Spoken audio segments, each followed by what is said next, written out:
Yeah, it goes everybody, because today we'll continue on with a game called Paranoia Zanatorium. Continue to the part where things aren't looking so good. When I wake up, I find a place in ruins. I've experienced situations like this multiple times already. Oh wait, let me just edit this part in the... There you go. Multiple times already, yeah. Then put it here, then a little more editing, there you go. Maybe this is another dream. But something about this definitely isn't like before. I can move my body freely. Going down the stairs, I proceed aimlessly through the ruined hallway. It's a large building, probably in an abandoned hospital. The layout is similar to the one I'm staying at. Oh shit. Oh shit. When am I going to wake up? I wander around the building, feeling anxious. After walking around for a while, an unpleasant rotting smell reaches my nose. I'm curious and decide to approach the source of the smell. The source of the smell must be in the room at the end of the hallway. I nervously open the room, marked as a treatment room, and peer inside.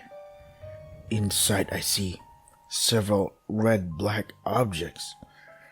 What is this? My heart beats faster. I look closer at the objects illuminated by the moonlight. God damn, they are human corpses wearing hospital gowns. Yeah. I reflexively back away. I turn around and hurry away from the scene. I run as fast as I can, but I don't know where I'm going. I don't understand. I want to get away from the room filled with corpses. Is this a dream? Please, let me wake up soon. After running for a while, I see the lights are on in a different room. I am drawn towards the light. I feel I'll be devoured by the darkness behind me otherwise. I timidly peer through the slightly open door leading into the room. Oh shit. The director with a gas mask is there. Does that explain the gas mask? Holy shit. And in the back is an older man wearing a hospital gown. I can't see him well since he's not facing me, but I feel I recognize him from somewhere. The director takes out a rope and uses it? Holy shit. To strangle the older man by the neck? What the fuck is happening? What? My legs start to shake in fear. Soon enough, the man's body loses its strength and he becomes limp like a doll. Murder. I just saw a murder. I know this is a dream, but I can't control the fear welling up within my body. I have to get away from here. When I step back, I accidentally kick a wooden stick, sending it rolling and making some noise. Someone there. I run away from the scene as fast as I can. Again. I desperately try to move my limbs, but I'm already short of breath, probably due to all the running. In my hurry, my legs accidentally get tangled, causing me to fall down. When I look behind me, I see the director is already in hot pursuit. What? I can't help but let out a pitiful scream due to the fear. The director jumps on top of me and covers my mouth in a hurry to muffle my voice. No, my body's too exhausted to move properly. The director takes a syringe out of her pocket. She then jams it into my neck. My eyelids suddenly become heavy. Am I going to die? No, this is a dream. I'll be fine. I'm sure I'll be fine. God damn. Holy shit. When I wake up, I discovered I was sleeping in my hospital bed. I've got a headache, and my body is sticky with sweat. My whole body feels really weak. Was that a dream? The dream felt very real. I don't know what's real or fake anymore. If I see the director again, I don't think I'll be able to stay calm. Should I stay here? If I stay in the hospital, won't I go crazy someday? It feels inevitable. I feel my memory has been hazy ever since I contracted the Paranoia virus, and I'm feeling lighthearted. Lightheaded, not lighthearted. I feel I have to make a list of things I know to be true. I touch my face. Okay, I definitely exist. I think. I look around. I take note of my hospital room. There's a bed with no one in it in front of me. I think that's the bed of an older man with empty eyes. He might be out for a walk, or he might be the victim from before. When I look closer, I see a small hole in the wall opposite of me. It's big enough to fit my pointer finger. What is this hole? I look inside while feeling scared. There's a room on the other side. No one is in there. I trace the edge of the hole to make sure it's not a hallucination. Soon enough, chills runs through my body. I realize that if someone were to look through this hole from the other side, they could view my hospital room. Was someone watching me the whole time? Oh, no, am I thinking into this too much? Maybe some dumb patient smashed this hole open by accident, but it's so perfect. The hole. As I'm about to stop looking through the hole, I notice something on the other side. Uh-oh. What? An eye suddenly appears in the hole. I'm so surprised I jump back. I look into the hole again some distance away. But there's nothing there. Was someone watching me this whole time, or is that just a delusion? I have to review the facts. I encourage my startled heart and invigorate my body. I then muster up some courage and go to the adjacent hospital room. However, the private hospital room has no one inside. I see some things scattered around. There are signs that someone was here. Who does this hospital room belong to? Does it belong to our sister? She's been spying on us this whole time? Unless she's still a delusion or a hallucination, I'm still not sure. I then look at the room's table clock. It's past noon. I then realize that I slept in for quite a lengthy amount of time today. Also, something feels strange about the clock. The clock says it's September 11th. What? That's strange. I contracted spirea in May.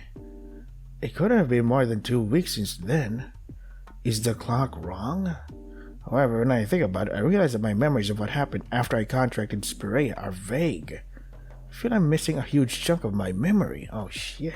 Things are getting more complicated. Spirea virus infectees are said to suffer from memory impairment, but can someone really lose memories of a full 4 months of their life? I feel like I'm the only person in the world. What should I believe? The world is ending. I suddenly get that feeling. Liza's face comes to mind. Out of fear and despair, I decided I need to see Liza right away. I feel that if I meet Liza, she will be able to sort out my brain, which has become a mess. I go down to the first floor, hurrying to Liza's room. I have a bad feeling about this. However, Liza isn't there. I ask the nurse in the room, "Hey, do you know where the woman who's using this bed is?" "No one is using this bed. It's always empty." Oh my god. I'm speechless. That's impossible. I know I saw Liza in this bed. I think a girl named Liza Tenshaw used this hospital room. Who? Never heard of her. How? There's nothing else off about Liza's room. I don't understand. Oh, I leave the hospital room. I think as I walk down the hallway, this is weird. Something is wrong. No, could I be the one that's weird? Maybe. Maybe I knew from the beginning. Everything feels strange. I guess I just want to accept reality, and I turned away from the truth. That's what I must have done. Thinking back, I never physically touched Liza. That includes Liza's possessions. And on top of that, I never saw Liza have a proper conversation with anyone but me. Yeah, just like your sister. Something unpleasant comes to mind. At that moment, I see Liza walking down the hallway. I quickly approach her and take her arm. What? I am able to grab her arm? I feel immense relief from the bottom of my heart. Liza being a delusion was a complete absurd thought. Liza turns around. "Do you need something?" Oh my god. When I look closer, I realize that this is a different female patient. Another hallucination. "Sorry, wrong person."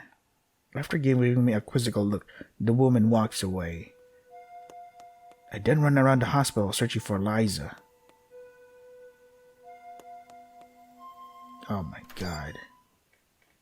After around 20 minutes, I finally find her. She's on the roof. And Liza is on the other side of the fence again? Hey, what are you doing, Liza?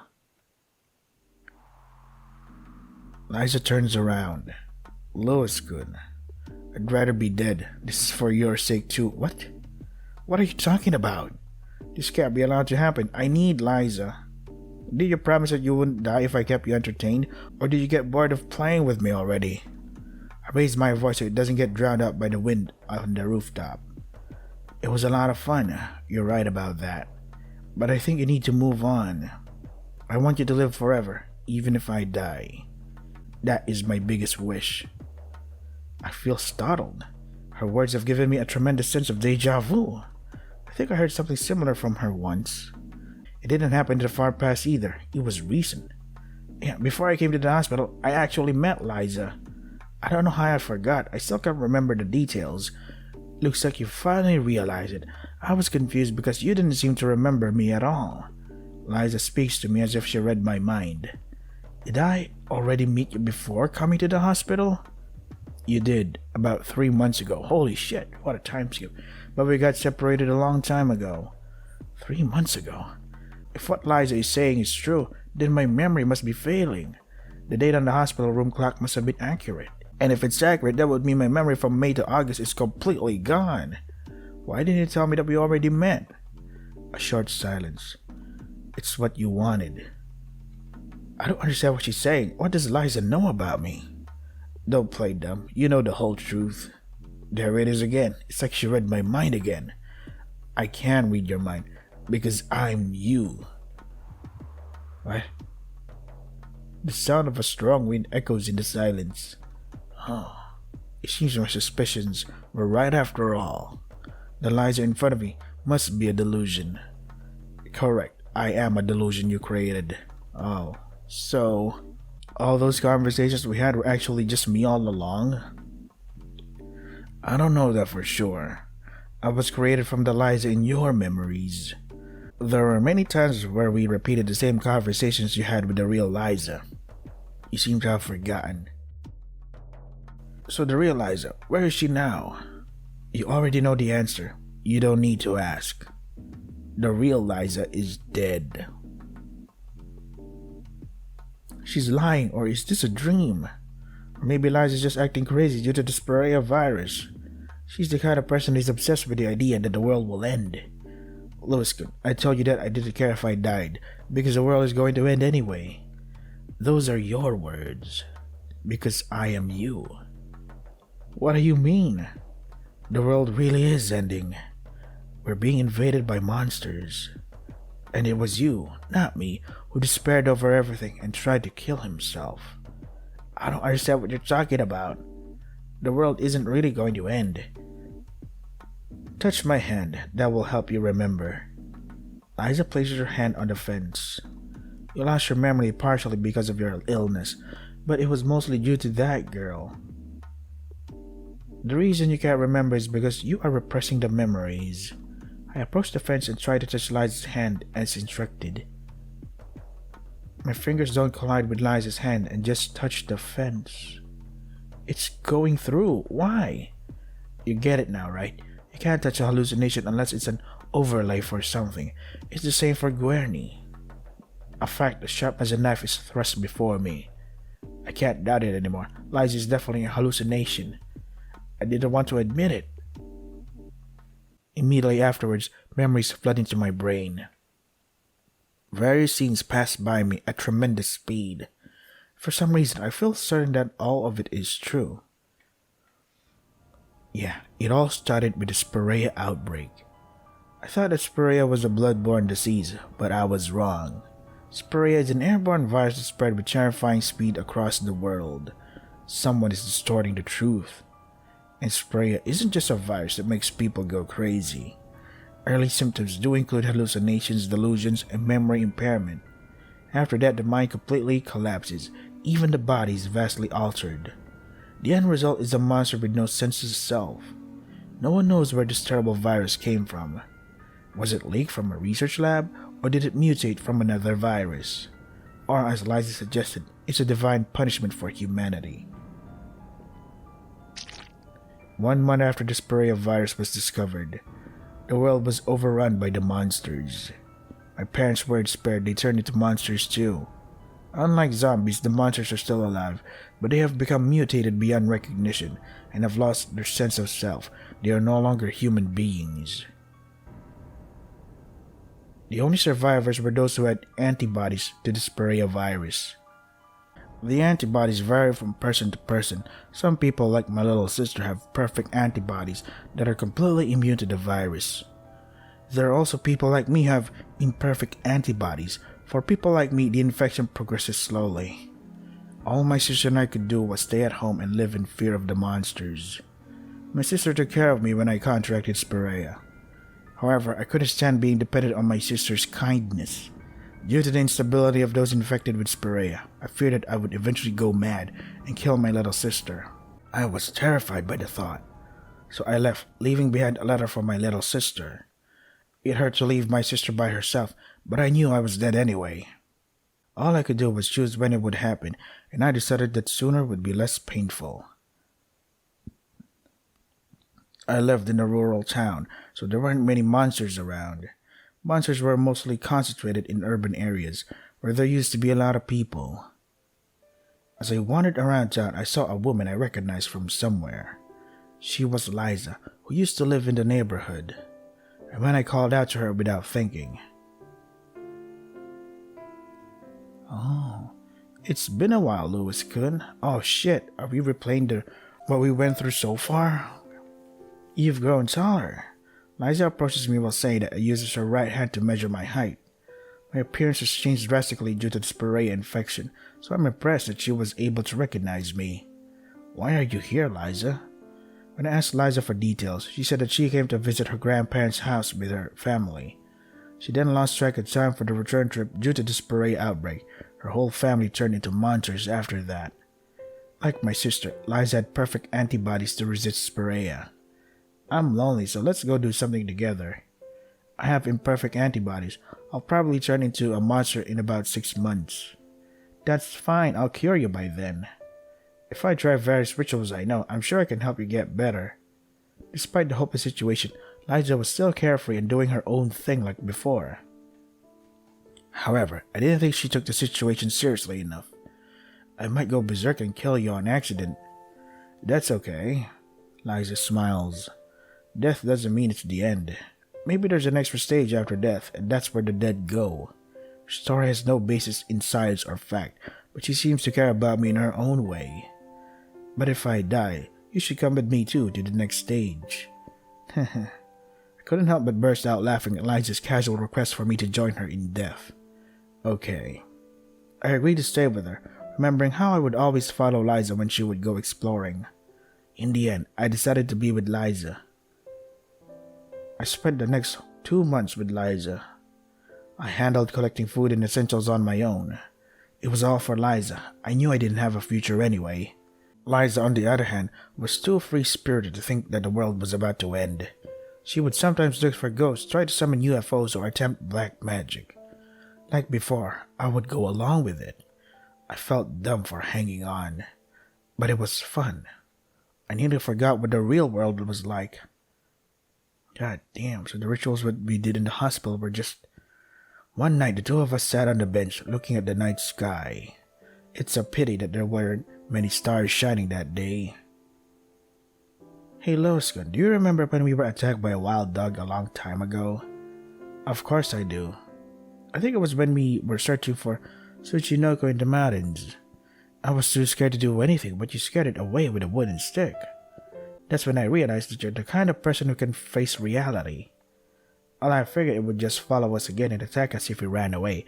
When I threatened it, it backed off, which solved the problem. You were pretty cool back then, Lois-kun. Yeah. Liza would praise me a lot. I decided to take up kendo, thinking that I could become a real hero instead of just playing pretend. Lois-kun, you have something I don't have. I would just run away. Really? You're always eager. You don't strike me as someone that would run away. Not true. I run away from things I don't like. My stepmother didn't like me for being her stepchild, and we were never able to resolve our differences. Resolving differences is hard work and not very fun. I want to use my brain to do things that I think are fun.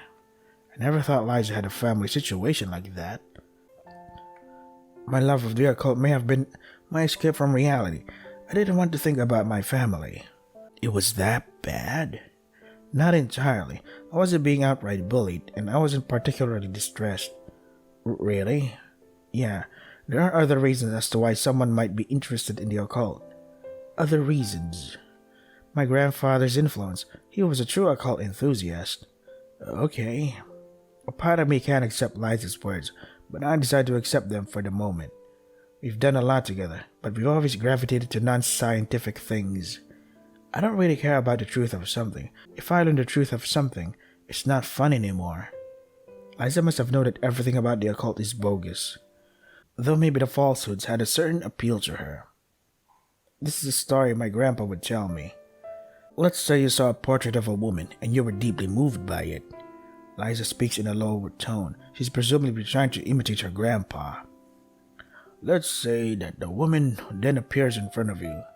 Do you feel more moved by the real woman compared to the one in the painting? I probably wouldn't be. Some people feel fiction is better than reality. That's all there is to it. So, when I heard that, I agreed right away. Reality isn't always better. Everyone has different values. Some value fiction over reality. Is fiction better than reality? The occult is fun at times, but now that I'm getting hallucinations from the Spirea virus, I don't think I'll be able to think that way anymore. You may be right, but I don't want everything to be fictional. Sometimes I want things to become real. Like what? I've been thinking about it for a long time. Liza suddenly lies on me. I end up lying down on the bench. And then Liza's lips touch mine. A soft touch on my lips, that's definitely reality. When our lips part, Liza's face, illuminated by the moonlight, is reflected in my eyes. Liza has a clear face, but her cheeks show an excitement I've never seen before. I think my face is even redder than hers. Liza, I wish I could have a relationship like this with you, Lois-kun. Unlike her excited face, Liza says that with a calm tone. Oh, me too. I've always thought that too. My true feelings spill out involuntarily. Yeah. Liza goes back to where she was before. I can't process what just happened. All I can do was look up at the sky in a daze. Then little by little, the joy of expressing my feelings wells up, and then I start to feel fluffy and dreamy. I feel I could fly to the moon right now. I wonder what Liza is thinking. What face is she making right now? I can't look at her because I feel too flustered. I want to muster up the courage to lead Liza as well. I touch Liza's hand, trying to figure out her feelings. She doesn't object to it. I just hold her hand. She accepts this too. My heart still hasn't stopped pounding. I wonder how I can feel this happy in such a hopeless world. It's like we're cut off from the outside. Eventually, my heart calms down, and a pleasant moment passes between us. I wonder how long this time will last. I pray to God, hoping that He will extend my lifespan. Well, wish granted, asshole. Yeah, damn. At that moment, a ray of light runs through the darkness of the night. Wow, a shooting star. Liza shouts that beside me. Liza and I then look at each other. Did you make a wish? Yeah, I want my illness to get better so I can stay with you forever. What about you, Liza? I made a wish too. But my wish is a secret. What did you wish for? I hope it's about me. And after that, Liza and I lived a peaceful yet inconvenient life. However, the calm of our daily life crumbled. One day, when I was coming home from a supply run, I discovered that the barricade around our home was torn down. I got a bad feeling. Oh shit. When I went inside, I found Liza lying on the ground, covered in blood. And behind her was a monster. Its tentacles must have pierced her body. Liza! I knew our happiness would end someday, but I didn't think it would be this sudden. Lois-kun, you have to run away. I know, we will. I immediately ran out of our home, carrying Liza on my back. There's a monster outside too. I quickly run in another direction. A group of monsters is chasing me from behind. They aren't fast, but it's hard to escape since I'm carrying someone. In fact, my exhaustion is causing the distance between us and them to close. What am I going to do? Oh shit, that explains the first part. I'm too tired to run, so I have no choice but to put Liza down and hide in the rubble. I'm probably going to die, so just run away, Lois-kun. Blood is flowing out of Liza's stomach. I won't do that. If you die, I will too. No. Why? Didn't you say that if you die, you want me to join you in the next stage? Sorry, I was lying. I thought it would be better if I said that. I didn't want you to feel like a burden. To be honest, I want you to live forever, even if I die. That is my true wish. What are you talking about? I can't imagine a world without you, Liza. I grab Liza's hand even more tightly as she loses strength. Tears well up in my eyes and my vision becomes blurred. It's like they're trying to obscure the reality in front of me. It's okay. You're a strong person, Lois-kun. I'm sure you'll... God damn. Upon saying that, Liza closes her eyes. Despair. This isn't Danganronpa. Okay, this is sad. And soon enough, a monster is moving in behind Liza. Should I die here with Liza? I feel conflicted for a moment. Liza's hand is still warm. If I let go, I might never be able to grasp it again. However, respecting Liza's last wish, I let go of her hand and run away. God damn. My head was spinning. My grasp on reality has long since disappeared. But I ran. I no longer understood why I was running, but my limbs continued to move. Eventually, I lost my strength and fell down. Where is this? What's happening? Oh right, I was running away from a monster. Eventually, a shadow appears in front of my hazy eyes. I guess I caught up. Is this the end? The shadow grabs my shoulder. Big brother, big brother. I hear a familiar voice. And then I lose consciousness. Damn. As I slept, I got flashbacks to the moment Liza died. Yeah, Liza died right in front of me. The flashbacks repeat over and over again. My eyes flicker, but the images don't stop.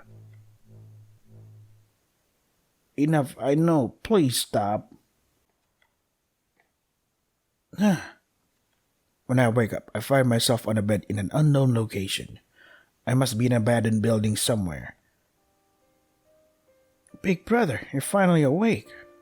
A sister comes out of a back room. What do you mean, a sister? This sister must have helped me. The sister hugs me, even though I feel empty. The sister looks very happy. I can't share the sister's feelings, so I just lay there, dumbfounded. You shouldn't have disappeared so suddenly. I got worried. I've been looking for you for a long time. She shouldn't worry about me. This sister must really care about her brother. Oh shit. So they're both having delusions, hallucinations. However, her feelings feel foreign to me. It's like I'm watching something on TV. What have you been doing all this time? Liza was there. You know her. She came here often. A monotonous voice comes out of my mouth. Liza-san? But she was killed by a monster. I wanted to help her, but I couldn't. The words carry a sense of reality from an inert brain. But when the words come out of my mouth, they float in the air like a soap bubble. You must have had a hard time. But from now on, I'll be with you. The sister tries to comfort me, but it doesn't resonate with my old, rusted and hardened heart. When I close my eyes, the moment of Liza's death comes back to me again. And the flashbacks continue. Stop showing me reality. It's making me go crazy. Ever since that, the sister studiously took care of me. However, I wasn't able to crawl out of my pit of despair. It's impossible to live in a world like this. I'm sorry, Liza. I don't think I can uphold your wish. I find myself on the edge of a roof. I look down. It's a sight that would make me dizzy, but now it's a light that can get me out of this hell. I will soon be freed from everything. I can start over in the next stage. I lean forward. No! I am hugged tightly from behind. It's my sister. I'm sorry, but I can't go on anymore. Liza is no longer of this world. I can't go on either without you, brother. Liza's waiting for me. I have to go see her. You can't meet anyone if you're dead. I don't believe in that occult crap. I want to live in this world with you, brother. The idea of living with someone in the afterlife is just a convenient fantasy.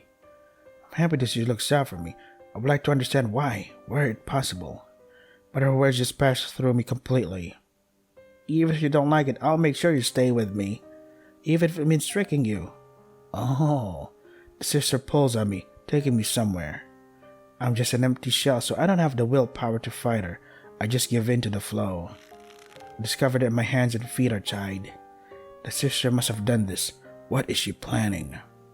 Even in the state, I'm looking at the situation like an observer. I feel like it's someone else's problem.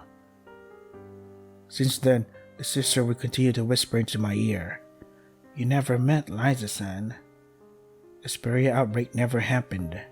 You still live in a peaceful world.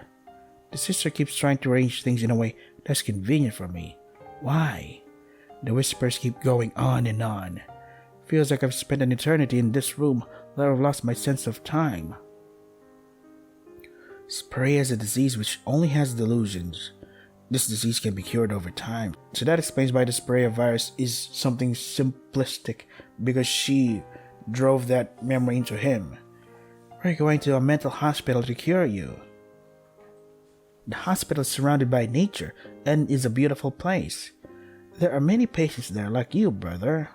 The nurses are kind too. It's a comfortable place where time goes by slowly. That doesn't sound too bad.